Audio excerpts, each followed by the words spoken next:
Salut à toutes et à tous, vous regardez Les Indiscrets, l'émission hebdomadaire portée par Nils Wilke sur le média. Nils Wilke suit au quotidien les dédales de la politique française et nous en rapporte les coulisses en nous expliquant comment la petite histoire éclaire la grande. Les Indiscrets n'existent que parce que vous, notre public, vous la financez si vous voulez et pouvez nous soutenir de manière pérenne, souscrire un abonnement de soutien ou un don mensualisé. Allez sur lemediatv.fr/soutien et passer à l'acte.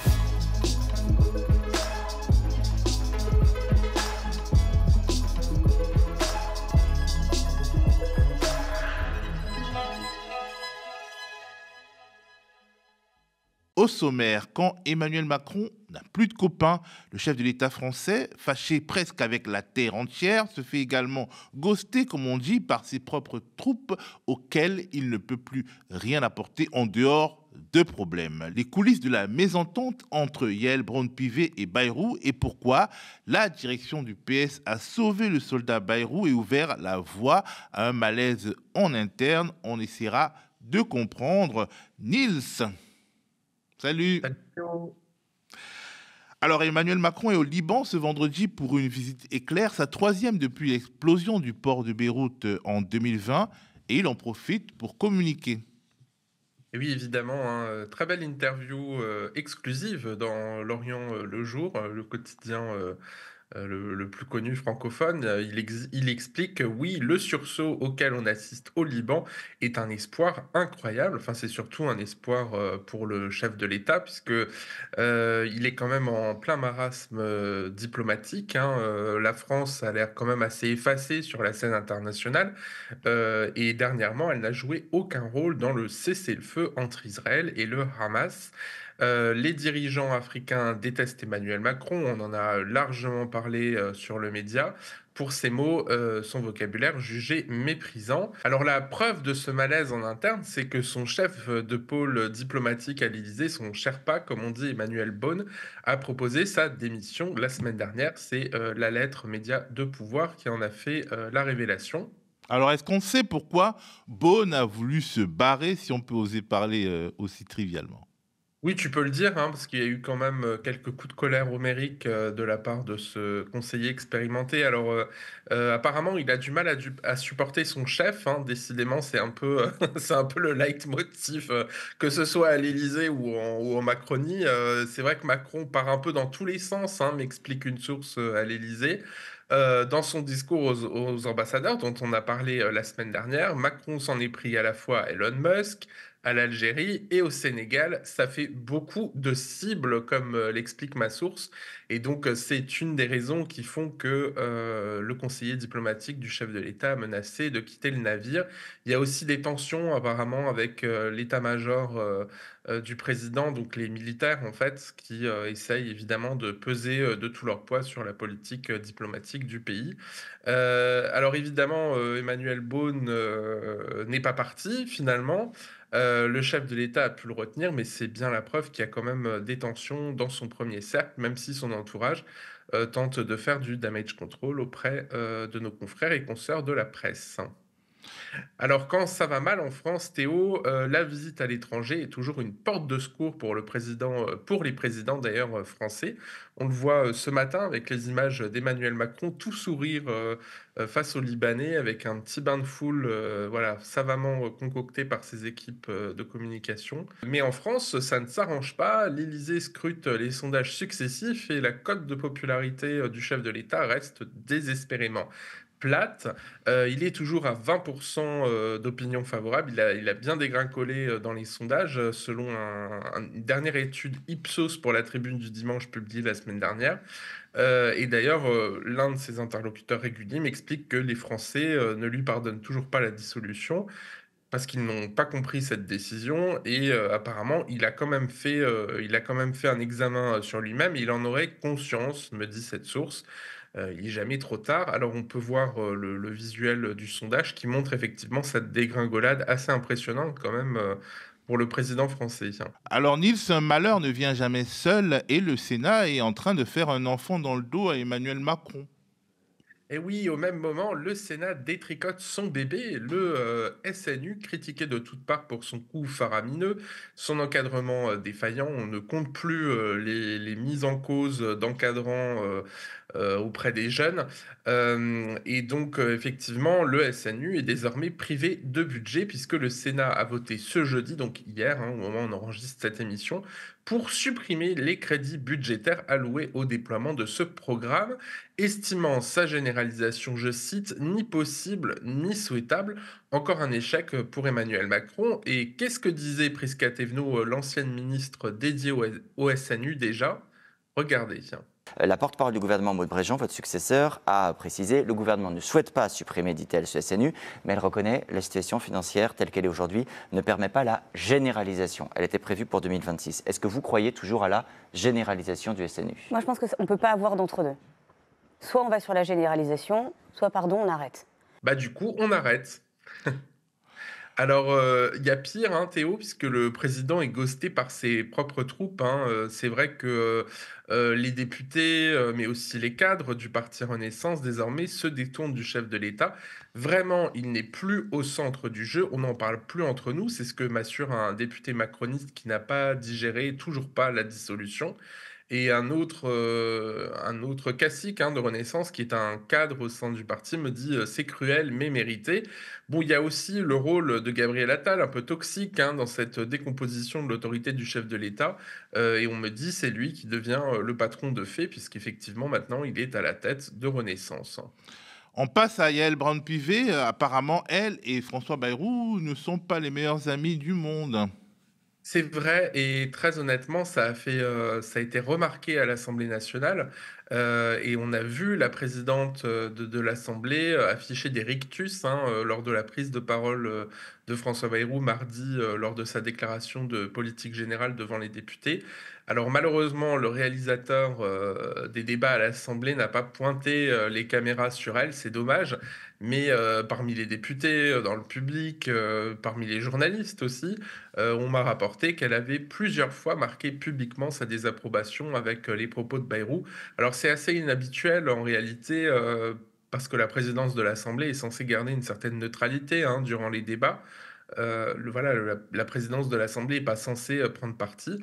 Mais bon, on commence un peu à être habitué avec, Yael Braun-Pivet et ses coups de gueule et ses retournements de veste successifs, hein, comme le montre cette vidéo. Une inquiétude et une colère. Mesdames les députés, il est d'usage dans cet hémicycle de saluer la présidence et le ministre. Moi, on m'a appris à dire bonjour, mais bon, manifestement, c'est pas le cas de tout le monde. Un peu de silence, s'il vous plaît, on se calme. Et Guy, Vous vous taisez, autrement je vous rappelle. non, vous croyez où? Votre attitude est inacceptable. Monsieur Delogu, vous avez un rappel à l'ordre avec inscription au procès verbal jusqu'à saisine du bureau. C'est inadmissible. Donc vous n'avez pas à vous mettre en grève comme vous avez pu me l'exprimer en réaction à l'action du gouvernement. Grandissez un peu. Voilà, alors elle a par exemple dit tout le mal qu'elle pensait du retour éventuel du cumul des mandats cette semaine. Écoutons-la, c'était sur RTL. François Bayrou veut aussi avancer sur la réforme du mode de scrutin. En clair, il veut avancer sur la proportionnelle. C'est la garantie que le désordre politique exceptionnel que nous connaissons aujourd'hui deviendra la règle, a dit Laurent Wauquiez. Ça paraît pas absurde ?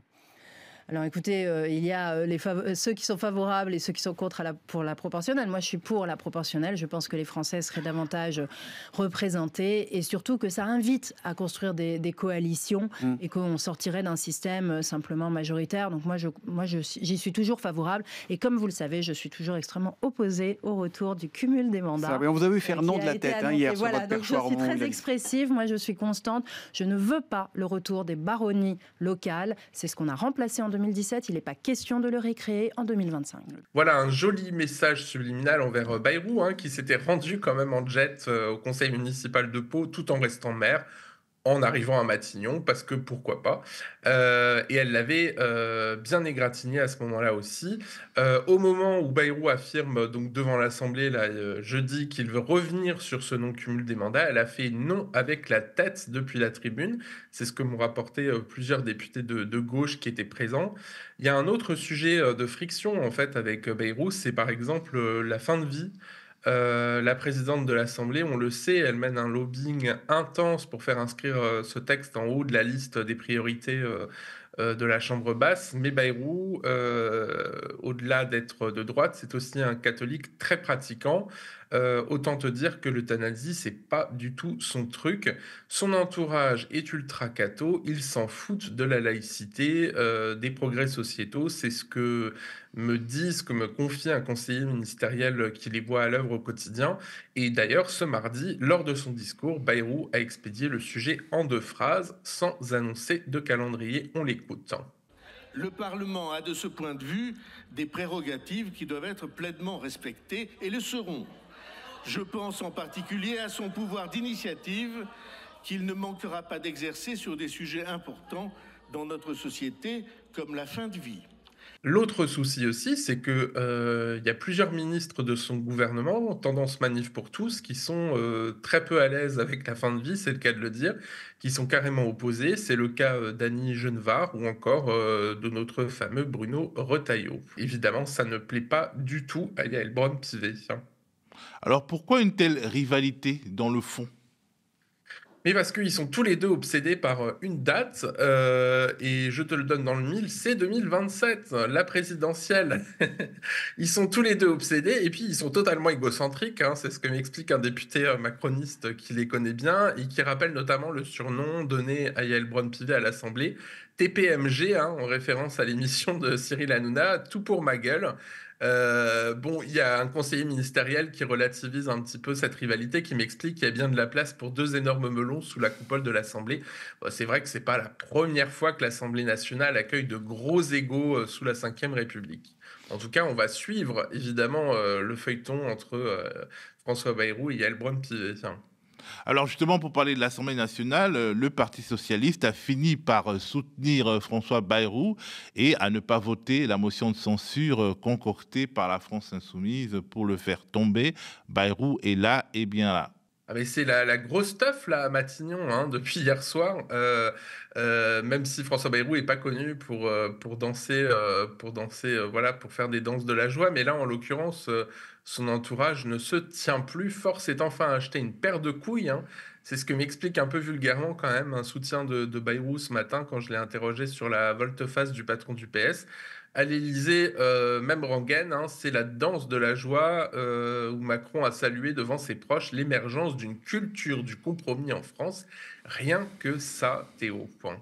Il faut quand même rappeler un petit peu ce qui s'est passé, parce que pendant longtemps, on a pensé que le PS allait quand même s'aligner sur le reste de la gauche et voter, et notamment la France insoumise, et voter la censure. Bon, bah, il se trouve qu'en bureau national du Parti socialiste jeudi, les opposants à la censure étaient plutôt en majorité, et donc Olivier Faure a retourné sa veste. Évidemment, ça fait les affaires de tous les opposants à la France insoumise au Parti socialiste, et Dieu sait s'ils sont nombreux.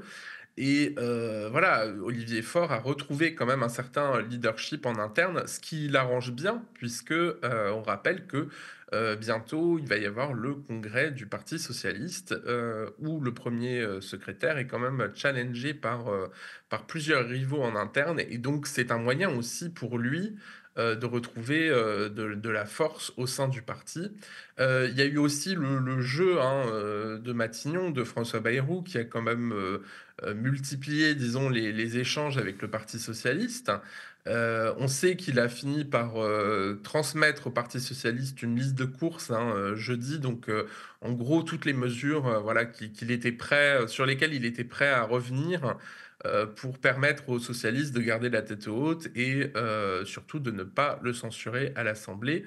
Et évidemment, aujourd'hui, Olivier Faure, qui, il y a quelque temps encore, expliquait que le gouvernement Bayrou n'était pas légitime, se félicite de ces avancées, de ce qu'il appelle des avancées. Et toujours au Parti socialiste, Jérôme Gage se distingue. Oui, alors Jérôme Gage, mais il n'est pas le seul, hein, ceci dit, mais c'est l'un des anti la France insoumise au sein du Parti socialiste. Et c'est très intéressant parce qu'il a repris les termes du Rassemblement national hier lors d'une interview. On l'écoute. Quand on arrache 1 milliard d'euros supplémentaires pour le budget de l'hôpital, c'est environ 16 000 postes qui pourront être préservés ou recrutés dans les hôpitaux. C'est concrètement des avancées quand on a l'engagement d'une taxe sur les hauts patrimoines ou sur les hauts revenus. C'est la justice fiscale qu'on appelle de nos voeux pour financer les services publics. Donc ce ne sera pas le budget idéal, mais c'est la logique de compromis que nous on appelait de nos voeux, que pour l'instant on va vérifier au moment des budgets, ça va démarrer dans quelques jours. Et donc nous, on censure pas des discours, il n'était pas très bon le discours de François Bayrou, on censure des actes. Voilà. Et donc on le vérifiera. C'est marrant parce que c'est pile ce que disait Sébastien Chenu pour le Rassemblement national il y a quelques jours. On écoute. Est-ce que vous avez voté la censure ? Pas aujourd'hui, parce que nous ne jugeons et nous ne votons une censure que sur des actes concrets et pas sur des paroles, c'est-à-dire sur un acte ou sur des actes budgétaires. Nous pouvons nous réserver pour voter la censure sur des actes budgétaires. Voilà, donc on peut dire que au PS, on peut se trouver des points d'accord avec l'extrême droite. Alors, est-ce que c'est vraiment une victoire pour le Parti socialiste ? C'est peut-être une victoire un petit peu en trompe-l'œil, hein. C'est ce que m'expliquait un stratège du parti qui a été plutôt en faveur de la censure, qui m'explique que d'accord, peut-être que Olivier Faure a fait gagner du temps à François Bayrou, Emmanuel Macron, et qui s'est offert un surplus de force, voilà, avant le congrès du Parti socialiste, mais à quel prix, puisque quand même les écolos, les communistes et puis évidemment les insoumis ont pris leur distance avec le Parti socialiste, c'est le cas de le dire, et puis surtout ils passent un petit peu, et même beaucoup, pour les diviseurs du nouveau Front populaire, hein, quand même, hein. Et c'est ce qu'a déclaré Jean-Luc Mélenchon d'ailleurs hier soir, on l'écoute. Le nouveau Front populaire a été fracturé, et pas de notre fait. Le nouveau Front populaire est composé de 4 partis, pas 5 ou 6, 4. Et sur les 4, il y en a 3 qui ont voté la censure, à 100%, moins les retardataires. Nous sommes assez malins pour avoir compris ce qui s'est passé au Parti socialiste. Ce n'est pas nos affaires, faites ce que vous voulez. Mais si vous voulez recommencer le grand banquet avec François Hollande, ça sera sans nous. Voilà, donc le PS fracture le NFP, mais il capitule seul. C'est un peu le lot de consolation pour Jean-Luc Mélenchon, qui va jusqu'à faire croire que le PS aurait rejoint la coalition gouvernementale. C'est peut-être un petit peu exagéré, mais c'est vrai que voilà, c'est un épisode qui laissera probablement des traces au sein de la coalition de gauche. Même au sein des opposants à LFI, au PS, on explique qu'en fait, la question, c'était moins celle des insoumis que celle du Parti socialiste, en fait, et que c'était plutôt une question interne là, qui a été réglée. Ce que m'explique d'ailleurs un membre du Sénat qui est au PS, qui m'explique en fait là, ce qui était en jeu, c'était pas le nouveau Front populaire, c'était la place du PS en fait au sein des forces de gauche. Et donc elle m'explique qu'il était hors de question que les socialistes censurent sous la pression de la France insoumise. Et donc, c'est une manière pour le Parti socialiste, peut-être, après avoir récupéré des députés après la dissolution avec ces nouvelles législatives, de marquer le coup en montrant sa place, sa nouvelle place au sein de la coalition de gauche. En tout cas, on va suivre ces développements avec attention. Merci beaucoup Nils en tout cas, et merci à vous d'avoir regardé cette émission. Dites-nous ce que vous en avez pensé en commentaire si vous nous regardez par YouTube, et via email. Partagez cette vidéo, mettez des petits pouces en haut et faites passer le message du canal 165 de la Freebox autour de vous. 165 sur la Freebox, on nous retrouve sur Molotov, on nous retrouve sur YouTube et aussi sur notre site internet lemediatv.fr. Si vous le pouvez, bien entendu, sautez le pas, devenez sociétaire, abonné ou donateur du média en allant sur lemediatv.fr/soutien. Restez connectés aux médias.